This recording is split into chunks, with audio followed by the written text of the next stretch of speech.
Hey everybody, welcome back to Sophisticakes. For this video, I'm going to show you how I did this galaxy-themed mirror glaze 3D pumpkin cake.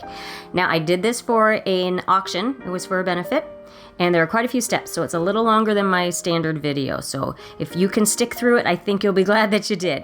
And if this sounds like something that's interesting to you, stick around, and we'll get right to it after the intro.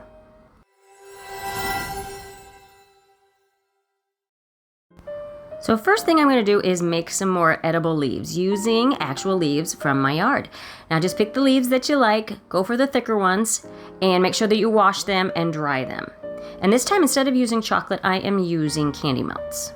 I didn't want to have to deal with tempering, and since this one was going to be at an auction, it was going to be exposed to humidity. I wanted it to have a little bit more stability. So it's the same steps as I did in the last video, where you melt your chocolate or your candy melts, and then you put the chocolate or the candy melts on the underneath side of the leaf, because there are more veins and there's more texture with the veins and the stems on the back side. So when you take the chocolate off, it'll look more like a real leaf. So then we just pop it in the refrigerator for 20 minutes or the freezer for about 10 minutes until they are firm and dry. But in the meantime, I'm going to go ahead and make the stems. And I'm just using fondant mixed with a little bit of Tylose powder. Roll it into a log and wrap it around a skewer or anything that you have that is round and narrow enough. You could use a few things, I suppose. And then just set those aside and let them firm up a little bit. Now we're moving on to the stem. I'm using that same mixture of the black fondant with some Tylose powder. And I'm just using my hands to coax it into the shape of a stem. And I'm just spinning it around. We are not going to talk about the phallic nature of this, this stage. Anyway, get it into the shape that you want it. You can twist it if you want to. I felt like that made it a little less gross. Anyway, so then I'm using my veining tool and just adding some texture to it. And if you hadn't mixed the Tylose in it, it would not hold its shape like this. It would just droop. And you don't want that to happen. So you could use gum paste if you prefer. You just have to work a little faster with it, like I am doing there. Wow, look at me go. Or you could use modeling chocolate if you'd like also. But I had fondant on hand and some Tylose, so I went with that.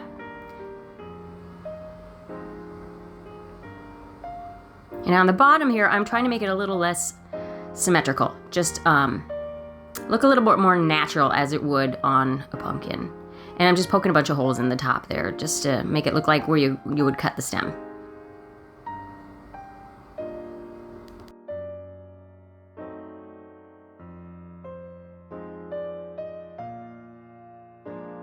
And once you got that in the shape you want, set it aside and let it firm up as well. That is why I do the details before I mess with the cake, because I want to give it time to firm up. You could even do these days in advance. And once your leaves have cooled and dried, I like to just use an X-Acto knife. I use this for a lot to remove the rest, the actual leaf, and make sure you get all the pieces, because some kid is going to eat that leaf and then they're going to have, leaf in their teeth. So make sure that you take the time to get all of that leaf off of there. Even though it's clean, nobody wants to eat it. And you can see all the details on it. So to make this cake, I started with this is my pumpkin spice recipe that maybe I'll share that with you. 2 bundt pans worth, and then I did 2 layers of 10-inch cake also, because I wanted it to be a little bit heftier. I wanted it to, since it was for a cake auction, I wanted it to stand out. So now after I have cut off the tops, I'm saving those because I am going to use those scraps as part of the details on this cake at the end. Now I'm showing you here, with the mirror glaze, you want your cake board to not be bigger than the cake. This goes against what you normally do. Now it's a little bigger, so I trimmed it down. There you can see it just covers the bottom, which is exactly what we want. So go ahead and start assembling your cake. Now I have these, I didn't say that, I have 2 cupcakes that I made as well. And you can see I stuck that in the bottom to fill in that space that you have for the bundt pan, because the 10-inch rounds are solid cake throughout. And I didn't want the mirror glaze to sink into the middle even if I had cut the circle out of the 10-inch rounds, I didn't want the mirror glaze to go sink in the middle and waste all of that mirror glaze. And when they cut it, it would come spilling out, which actually might be kind of cool. But that's not what I wanted for this one. Now, this pumpkin spice recipe is pretty fragile. It's not real good for carving, but I thought if you're doing a pumpkin cake, you have to do pumpkin spice, right? So you can see in those 10-inch rounds, when it cools, it kind of settles. Here you can see where I am lining up the marks on the bundt pans so that and putting the other cupcake on the top, right in that circle. So that when you carve your details in these 10-inch rounds, you need to have the top and the bottom bundt pan, or bundt cake, to be in the same position. Otherwise, it's not going to match up, and you're going to give yourself more trouble than you want to. And I had trimmed off the excess, most of it, and I will get to the rest of that. And here, I'm just taking, the smaller section in the bundt pan. I am carving that out a little bit more, so that's where your, what do you call it? Well, you have the creases, the crevices in your pumpkins to create that look. So it doesn't look like it's a bundt pan. It looks like a pumpkin. And I'm just kind of carving those lines through those 10-inch rounds. Now this is not going to look real pretty in between stages, like I said, and I'm softening those edges there. Now this is where I am making, it's basically cake pop dough. Using those scraps, mixing it with buttercream, and making it a pliable, edible dough. Now my hands are clean, don't worry. Even if you see that my fingernails look dirty sometimes, it's just food coloring, I swear. I did wash my hands before I did this. You can wear gloves if you feel better, but clean hands, what's the difference to me?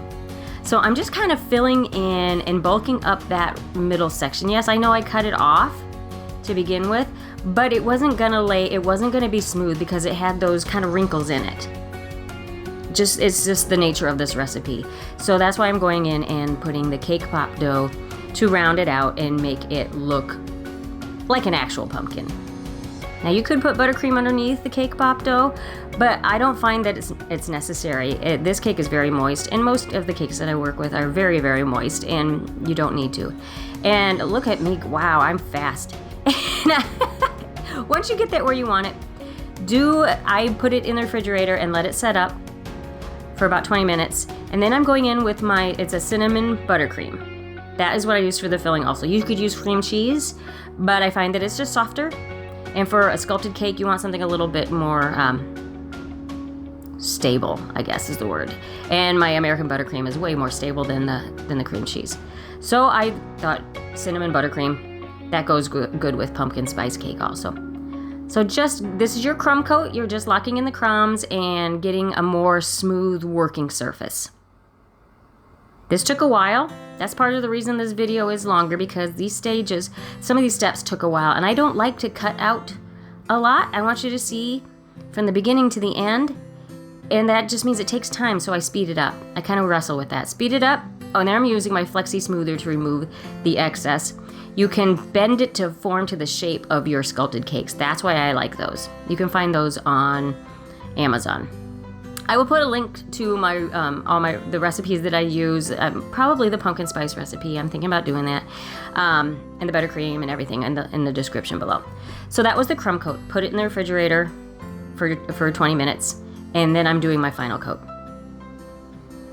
I know I missed something. I started saying something and I moved on. Typical Mary. Remind me in the comments what I'm missing there.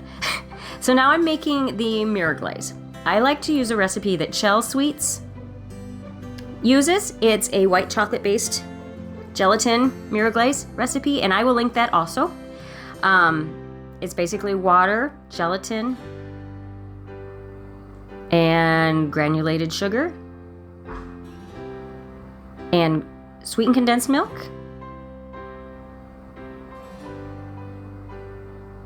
That's not the same cup I'm doing over and over again. I did a double recipe is what I did, so it's quite a bit of it. Mix it together and bring it to when it just starts to boil, just a little bit. And that's when you will mix in your already firmed up gelatin. You sprinkle the gelatin on your water and you let it sit for 5 to 10 minutes. And just make sure that it is dissolved into the other mixture. And once it is, look at this is sprayed all over the place. I kind of burned myself. Don't do as I do. Once it has incorporated the gelatin, take it off of the heat, add your chocolate, and stir it together until it is melted. Now I find that the white chocolate never melts all the way. You're always going to have little pieces. So I go ahead and I strain it, just to get rid of any lumps. You want to make sure you get the majority of the chocolate in there. If you have to put it back on the heat, on low heat, to get it, kind of coax it along to get that chocolate melted, go ahead. And these are the colors I used. I used a blue, a pink, a purple, and black. Just separate your mirror glaze into the separate bowls. Add your gel food colorings and mix it in. It's really that simple. It's not hard at all, folks. If I can do it, you can do it, I swear. I wanted to have a little more black than the other colors. Kind of keep that in mind because the mirror glaze is dark, right? And you'll see me later, I go in and I add some more dark. I ran out of the black, and then you want to let it cool until it reaches 110 degrees. So I'm mixing the pink and the blue together. Just pour them in there, and then the black and the purple together. This reminds me so much of the painting that I like to do, the flow painting, acrylic flow painting. I need to do more of these because I enjoy that so much. I love to do that kind of painting, and this is basically the same thing, just in an edible form. And what I did there was I kind of rubbed any of the lines, bumps, and lumps in the buttercream with the heat of my hand before I started pouring on this. So now you're just going in randomly, willy-nilly, pour on your mirror glaze. Try to remember that you want it to not be all pink in one spot or all blue in one spot. You want it to be kind of the mixed together look. And it's kind of hard, I will be honest, it's a little hard to do this on a 3D surface. I wasn't sure if this is going to work because where you want your texture or your effect to be is on the sides, right? And it drips off. In a standard mirror glaze cake, you're going to see most of your effect on the top. That's why you don't see real tall mirror glaze cakes necessarily, because it flows off. So I kind of wish that it had more of like a marbled effect, but I think it still worked in the end.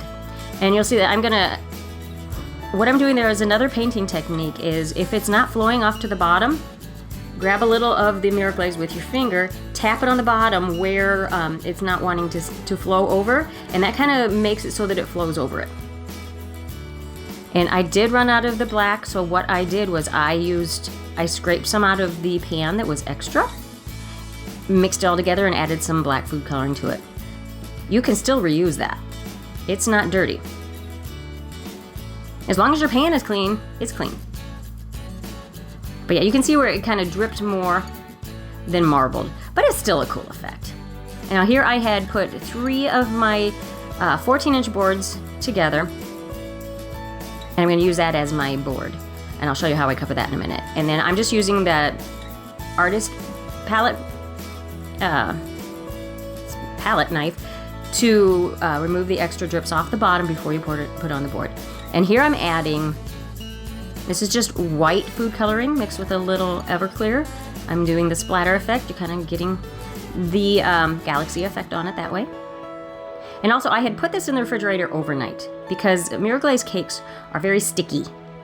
And I find that it's a little easier to do this part after it has set up for a good couple of hours at least. But like I said, I did it the next day. And then I'm sprinkling on, I used 3 different colors of dust. I used, I think it was a pearl, a silver, and kind of a greenish, purplish galaxy kind of color. I'm just kind of throwing it at it. But it will still stick even the next day. And this is how I'm going to cover the board. I roll up a log of fondant and roll it out into the shape of a U. You could roll it out in a straight line and then bend it around your cake on the board, but I find I get tears that way. So if you roll it out in this shape, it conforms to the shape of the board a little better. And then I just was evening out that edge in the middle. And I got to turn it into a more workable direction for me. Place the cake in the U. I put a little shortening on the board and just kind of drape it around, wrap it around your cake. See, it's a lot easier to get it wrapped around in a circular pattern when it's in that U shape. And I'm just kind of coaxing it up to the cake. That's why I like the shortening. You could use piping gel, but you can't move it once you got it on there. And I'm doing my wallpaper technique. How to cut off that extra. Wrap them on top of each other, cut down through both of them, remove the outside piece, and then pull it up and remove the bottom excess piece. And then use a knife, a sharp knife or a palette knife to remove the excess off from around the board. Now I'm just using a sparkly black ribbon. I just put some double-sided tape on the boards and I'm sticking it that way. This kind of ribbon works better actually with hot glue. Can't find my hot glue gun, so I had to do that. Now I'm just adding a skewer into the middle of this stem. It has firmed up, but it's still soft enough that you can stick a skewer in there, just for stability purposes. I didn't want it to sink in too much. I wanted it to kind of stay. I didn't want it to wobble. And since your mirror glaze is sticky, you don't really have to add in much extra to get your details to stick. That is glorious.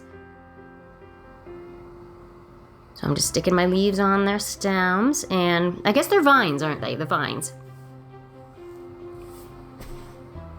Now the vines that are on the board, you might need to add a little buttercream or a little piping gel to get them to stick there, because they're not actually up against so much the cake. Parts of them might be, but most of them are not. And I just use a little shortening on my brush to get all that extra cornstarch off and kind of shine up the surface. That will dry more matte-ish. Still a little shiny. I think it just kind of finishes it off, and I did that with the vines and the stem as well. So there you go, guys. That's my 3D pumpkin cake with mirror glaze, galaxy mirror glaze, and edible chocolate leaves. I hope you liked what you saw. If you did, please like, subscribe, share, comment, ask me any questions, and hit the notification bell so that you see every time I upload. And I thank you guys for watching. We'll catch you next time. Bye.